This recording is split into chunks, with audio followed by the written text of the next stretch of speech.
Welcome to Caseback Watches. My name's Tim and this is the Q&A video.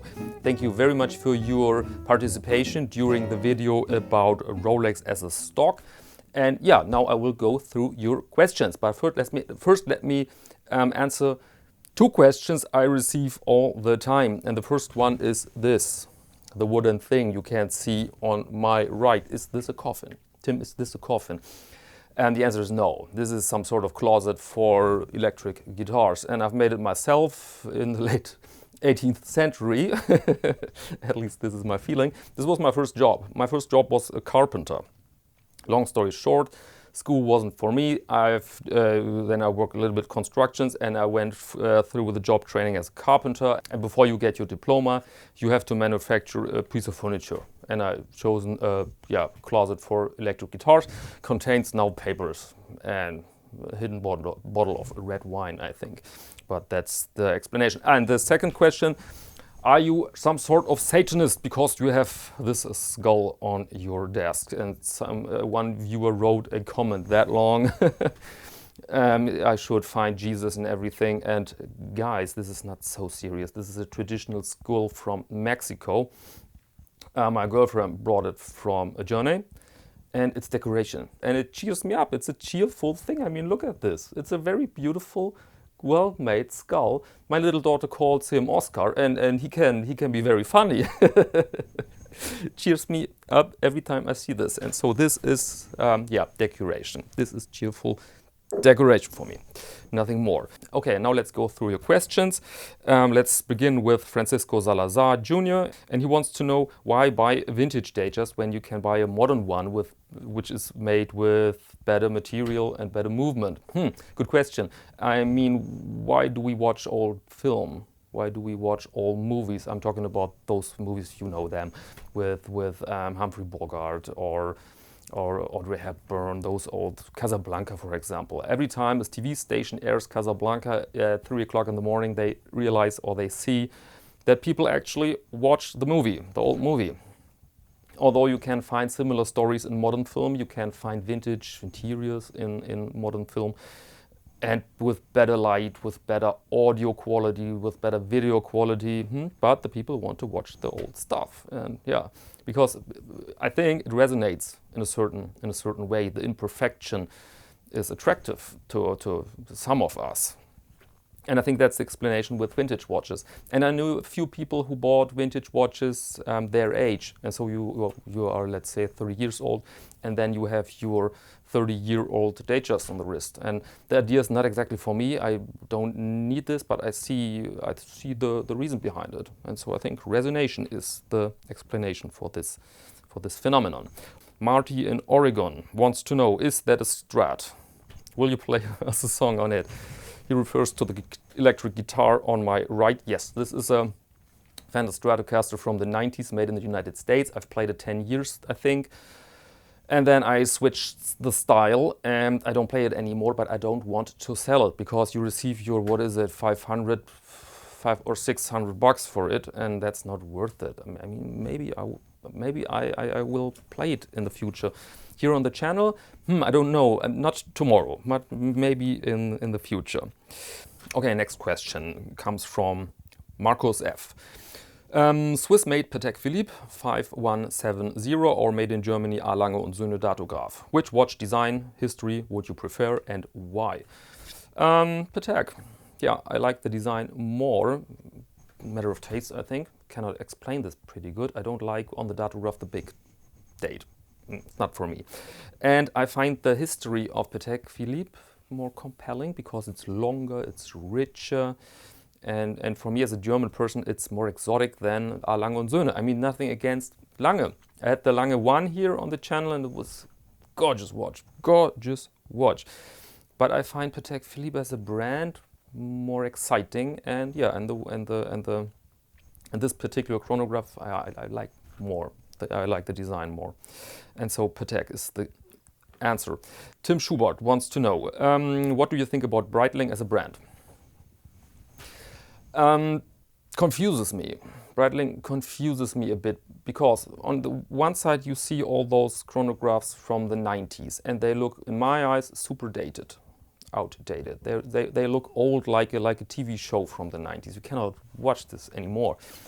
On the other side, they have very, very good watches or good-looking watches like the Heritage line. The Heritage line or some of the Transocean watches.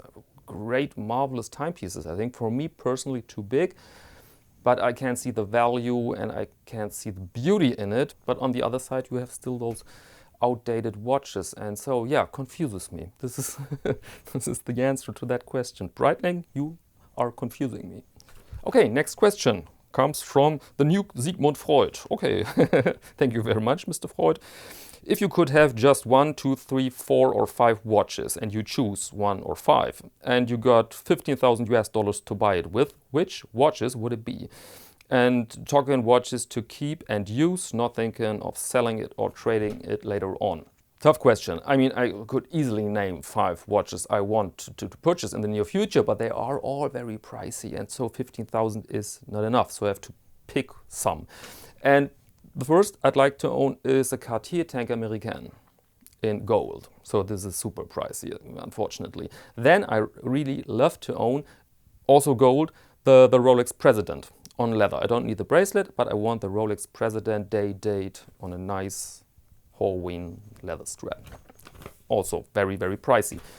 And then I'm sneaking around right now about around a Blancpain Le Mans in a forum. It's on a forum right now, and the guy wants 3,700 euro for it. It's a little bit pricey, but it's a gorgeous watch. And then I love to, said this in one other video, I'd love to own a modern Datejust. But yeah, 15,000 is not enough. So I would pick 3 of those very expensive watches and would pair it with cheap beta watches. Yeah, this would be a good idea. I mean, Hamilton, for example, I was always happy with Hamilton. I was always happy with Tissot. I mean, Tissot makes some really shit watches, but some of them I'm wearing a Tissot, this Tissot Banana Quartz, super affordable and pure fun on the wrist. Pure fun on the wrist. And so this would be my strategy. 3 grails and mixed up with really cheap, fun watches. So this would be the way to go for me personally. Frank André Holmestrand asks, do you play any other type of music like classical, rock, etc.?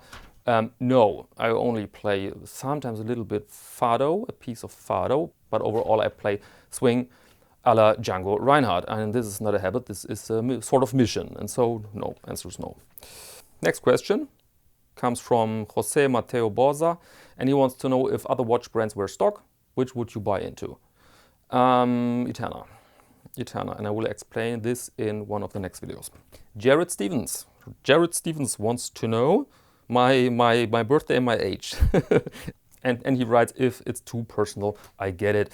If I was a lady, yes, then it would be certainly too personal, but I'm not, and so no problem with that. My birthday is the 24th in June, and I've turned 43, which by the way is a great age. So if you are a little bit younger than me, then you can looking forward to turn 43, great age.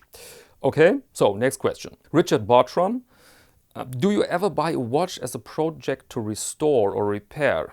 And when, in your opinion, does restoration lead to inauthenticity, and does that even matter? Great question, great question. The first part of the question, no, I don't do this. I prefer to search a little longer until I find the model I desire in a good condition, so that I don't have to bring it to the watchmaker.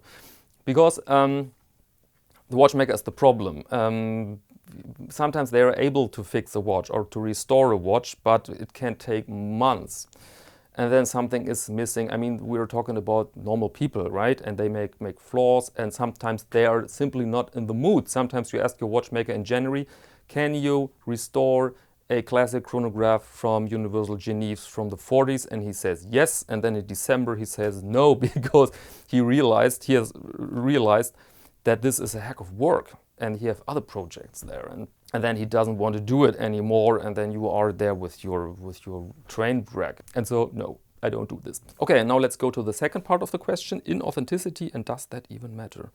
If you are a collector for a certain period in the watch history, then it matters 100%. Let's imagine you are a collector and you collect only Rolex Explorer from 19 1968 to 1970, and then you have a Franken watch with a dial from 1972, then it's rubbish, because you see your watches then as a sort of witness for this certain time, and you don't want any Franken watches. But if you are a watch lover and you just want to experience the joy wearing a vintage piece, you just want to see or feel the vibe of a vintage Rolex Explorer on your wrist, then it's not so crucial. I think then it's really not so crucial. Then you can live with a switch dial. I mean, the dial should be original, guys, right?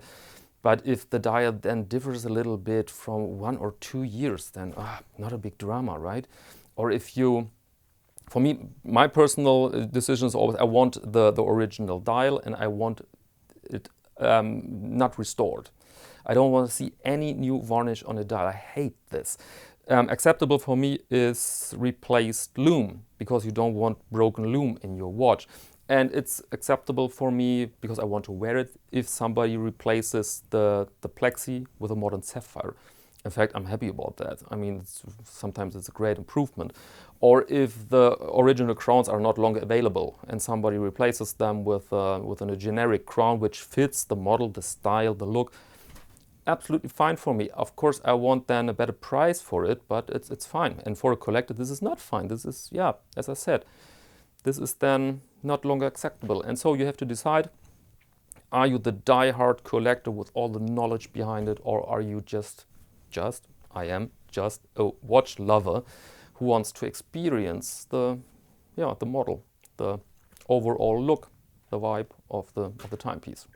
Okay, next question asked by Goyan. What do you think would happen to the value of Rolex watches if the market was flooded with indistinguishable fakes? Bearing in mind, fakes are improving every day. Yes, I think we've seen this, or we saw this several times in the history of battleships and tanks, the competition between armament and armor-piercing ammunition. So if one side comes up with a big gun, then the other side will improve their armor, which leads to an even bigger gun, which leads to an even stronger armament. And so I think Rolex will come up with something. Will come up with some sort of method to protect their brand value and the value of their timepieces. And I think we will see something really advanced in the future, because they have to do this. They cannot say, well, we have lost the battle, we have lost the war against the fakes, and yeah, we go home now, and this is the end of the historic Rolex. No, this is not very realistic. They will come up with something. But really good question, would be worth an entire video. Okay, last question by Jack Purcell. He wants to know, how much do collectors influence the watch market? For instance, if we did a band together, would that influence the grey market, the distributors, AD, and the manufacturers? Not Rolex, but all brands. Do you think a co-op type of situation would work, where we would have 30 orders for a watch, thus increasing buying power?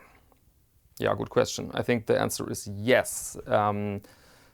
If we talk about, let's say, the grey market, the distributors, the ADs, yes. Yeah, maybe it's valid for all of them, because we are here the entire social media around the watch market. And if a big watch channel features a model very high and very often with some power behind it, then you can see, of course, you can see movement in prices on the watch, especially on the used market. You definitely can see this.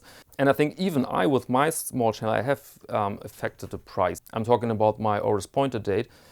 I've showed this watch in several videos, and I received several requests from people who wanted to buy that watch. And now people show me all the time listings on eBay and Chrono24 with that watch, and it goes now for double the amount I have paid back then. And so really, it's really, really pricey now compared to the original price, of course. And so I think, yes, the answer is yes, we are, in our case, we are the YouTube community around the watch brands, and if we team up, we can affect prices. Yes. Okay, maybe there's a hidden outro for you. I am done here. I'm ready. Again, thank you very much for your participation. I will do this again in a few months, maybe, and yeah, then we can discuss other topics. And now let me thank you very much for your attention, and maybe until next time. 1, 2, 3.